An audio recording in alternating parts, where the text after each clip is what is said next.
Hi, my name is Naila Hassan. Actually আমি বাংলাদেশি। কিছুদিন আগে এখানে টরন্টোতে আসলাম। আমি কানাডাতে বেশ বেশ অনেক দিন হলো না আর কি। তো যেটা হচ্ছে যে চেষ্টা করছি যে নিজে থেকে কিছু করার, ওয়েবসাইটের থ্রুতে নিজে একটা আইডেন্টিটি ক্রিয়েট করার।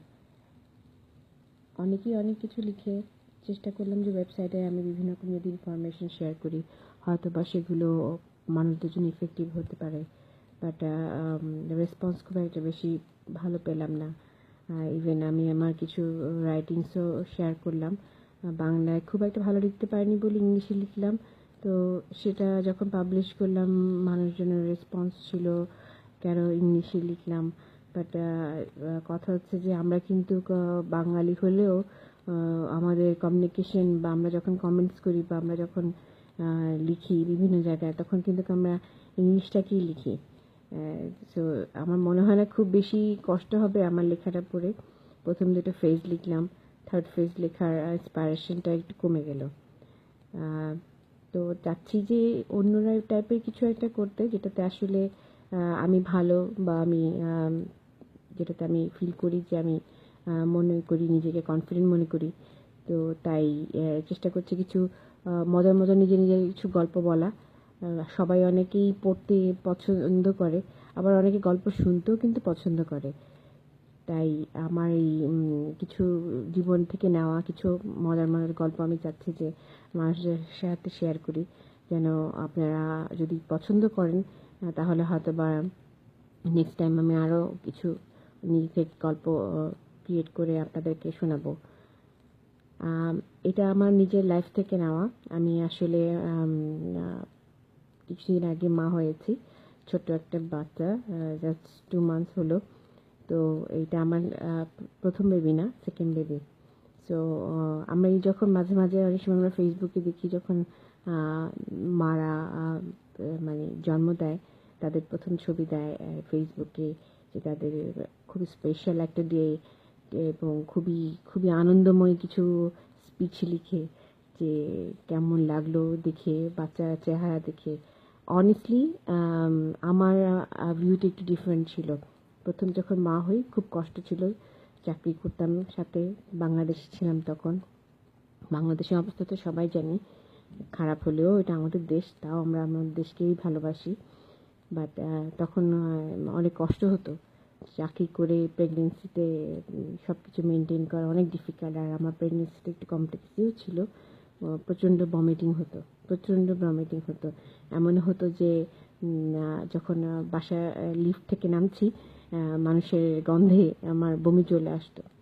আচ্ছা, যাই হোক। তো প্রথম যখন আমি মা হতে যাচ্ছিলাম, আমাকে ডাক্তার সময় দিল 9টার সময় আমার যেতে হবে এবং আমার কিছু টেস্ট করাবে, ব্লাড গ্রুপ টুপ নিবে। তো 2-3 ঘন্টা পরে আমাকে যখন স্যালাইন দেওয়ার পরে নিয়ে গেল, প্রথম বেবি দেখে অনেক আমার বাবা মা এবং আমার ফ্রেন্ড সার্কেল এবং আমার আত্মীয় স্বজন সবাই আমাকে অনেক কিছু বলল যে বাচ্চা হলে বাচ্চা দেখার সাথে সাথে যেন আমি যেন এটা করি ওটা করি, অনেক কিছুই হলো। কিন্তু আমার এক্সপিরিয়েন্সটা ছিল অনেক ডিফারেন্ট এবং হাসির, এখনও মনে পড়লে খুব হাসি পায়। মানুষেরটা পড়লে আরও বেশি হাসি পায়, কারণ একজন মার যখন বাচ্চা হয় তখন সে এতটাই পেনই থাকে। সিজার বেবিদের জন্য তো আরও বেশি কষ্টকর। এপিডুরিয়াল পিছনে আপনার অনেক বড় ধরনের এক ধরনের ইঞ্জেকশন দেওয়া হয়, যেটা অনেক অনেক অনেক বেশি পেইনফুল। এরপর যখন পেইনটা যখন আপনার এটা করা হয়, অ্যানেস্থেসিয়াটা করা হয়, ওটা যখন চলে যায়, এরপর যখন ব্যথাটা শুরু হয়, এরপর আর আসলে তখন আসলে কিছুই ফিল হয় না। বাচ্চা হওয়ার পর প্রথম যখন নার্স আমাকে আমার বেবিটা আমাকে দেখানো হলো, আমার বেবিটাকে যখন ফার্স্ট দেখানো হলো, আমি জাস্ট ওর দিকে তাকিয়েছিলাম। আমার কিছুই মনে পড়ছিল না। আমাকে অনেক কিছুই বলা হয়েছিল যে বেবি দেখি এটা বলতে হবে, ওই সূরা পড়তে হবে, এটা করতে হবে। আমার তখন কিছুই মনে হচ্ছে না। আমার তখন মনে হচ্ছিল যে আমি কখন এই রুম থেকে বের হবো এবং আমার কখন এই পেইনটা যাবে। নার্স তখন আমাকে জোর করে বলল, অ্যাটলিস্ট আপনি আপনার বেবিটাকে একটা একটা কিস করতে পারেন। আসলে তখন ও এত বেশি ব্লাডেড মোড পুরো বডিতে ছিল যে ওই সময় আসলে আমার মাথায় কিছু আসছিল না, তারপরে জোর করে নার্স আমাকে করালো, এই যে আমার বাচ্চাটাকে আদর করালো। এরপর যখন পেইন শুরু হলো, পেইন শুরু হওয়ার সাথে সাথে আমার পাশে আরেকজন ছিল, উনিও অনেক চিৎকার করছিল। আমি আমি হয়তোবা পেইনে ছিলাম, এত বেশি চিৎকারটা হয়তোবা করিনি। এর মধ্যে নার্স এসে সারাক্ষণ আমাকে বলা হচ্ছে যে ব্রেস্টফিড করান, ব্রেস্টফিড করান। আমি তখন আসলে পেইনে, যন্ত্রণায় আসলে ওই ওই মুহূর্তটা আসলে, ওই সময়টা আসলে কাজ করে না যে ব্রেস্টফিড করাতেই হবে মাকে, কারণ এত যন্ত্রণায় তখন থাকি যে তখন আসলে থাকি না। এরপর যখন যখন আমাকে ওটি থেকে বের করে আমার ফ্যামিলি মেম্বারদের সাথে আমাকে মিট করানো হলো, একদম ওটি থেকে বাচ্চা সহ সবাই তখন খুব ব্যস্ত সেলফি নিয়ে। এবং সবচেয়ে মজার একটা হাসির ঘটনা হচ্ছে যে আমার এক খুব ক্লোজ ননদ আমাকে এসে বলল, ভাবি তোমাকে তো অনেক সুন্দর লাগছে। আমার তখন ওকে অনেস্টলি আমার মনে হচ্ছিল যে ওর গালে একটা চড় মারি, কারণ ব্যথায় আমি মরে যাচ্ছি, আমার বিধ্বস্ত অবস্থা। এবং সবাই আমার সাথে আমার বাচ্চার ছবি নেওয়ার জন্য পাগল হয়ে গেল, কারণ ফেসবুকে দিতে হবে।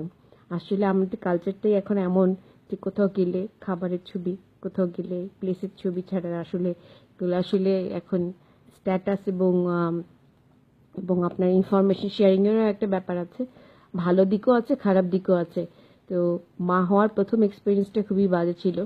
এবং আমি প্রথম 7 দিন যখন হসপিটালে ছিলাম, আমি ব্রেস্টফিড করাতে পারিনি, বিকজ আমি খুব পেইনফুল অবস্থায় ছিলাম। ডক্টর অনেক চেষ্টা করেছিল যে পেইন কমানোর জন্য, অনেক ধরনের ইঞ্জেকশন দিল, সবাই এসে অনেক কিছু বোঝালো, বাট আমার পেইন কমছিল না। সো 7 দিন পরে গিয়ে আসলে অ্যাকচুয়ালি তখন আমি আমার বেবিটার দিকে তাকাই। একদম অনেস্টলি স্পিকিং, ওই 7 দিন আমি কখনো আমার বেবিটার দিকে ভালোভাবে তাকাতে পারিনি। আমার তো ব্যথায় ছিলাম। আমার দাদি সবসময় বলতো যে শরীরের কষ্ট যদি থাকে তখন আসলে দুনিয়ার কোনো কষ্ট, কোনো কিছু ভালো লাগে না, সেটা সেটা সন্তান হোক আর কেউই হোক। শরীর যখন নিজে চলে না, ব্যথায় থাকে, যন্ত্রণায়, তখন 7 দিন পর আমি আসলে খেয়াল করলাম যে আল্লাহ আমাকে, আমি যেরকম বেবি চেয়েছিলাম, আল্লাহ আমাকে তার চাইতে বেশি বেশি অনেক বেশি সুন্দর একটা বেবি দিয়েছে। খুব ভালোভাবে হয়তোবা সবকিছু কমপ্লিট করে আমি যখন বাসায় ফিরলাম, তখন আসলে আমি আমার বেবিটাকে যখন কোলে নিলাম, তখন আসলে আমি আসলে বুঝতে পারলাম যে মা হওয়াটা কি ব্যাপার। এর আগে আসলে মা হওয়ার ব্যাপারটা আসলে বোঝার কোনো এক্সপিরিয়েন্স আমার ছিল না। আর সেকেন্ড বেবির সময় তো কেউই ছিল না, যেহেতু আমি কানাডায় ছিলাম, একা, পুরো সম্পূর্ণ একা, with my husband, only me and my husband and my daughter, that's it. এই 3 জন আমরা ছিলাম। বাচ্চাটাকে, আমার মেয়েটাকে একজনের বাসায় রেখে আমরা আমাদের বেবিটাকে ডেলিভারি করলাম। এবং এখানকার এক্সপিরিয়েন্স আর ঢাকার এক্সপিরিয়েন্স তো টোটালি ডিফারেন্ট। এখানে কোনো লোকই থাকে না হেল্প করার জন্য, প্রথম সেকেন্ড দিনই আপনাকে অনেক কাজ করতে হবে। আর হেল্পফুল বলবো না, হয়তোবা এখানকার সিস্টেমটা এরকম।